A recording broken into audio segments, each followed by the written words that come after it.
10 या 15 मिनट बैठने टांगों पर वज़न नहीं पड़ता।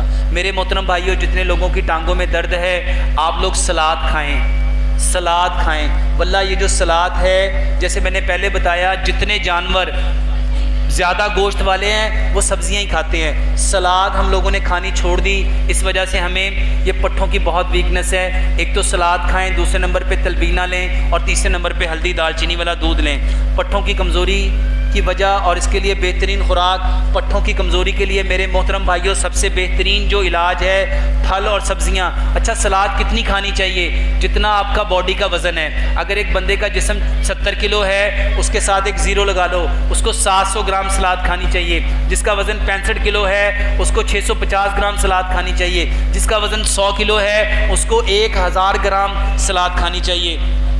मैदे की गैस दिल और दिमाग को असर करती है, इसका हल बता दे मेरे मोहतरम भाइयों। गैस क्यों बनती है? जब आप silver, steel, non stick, Teflon, pressure cooker के बर्तन में खाना बनाएंगे, गैस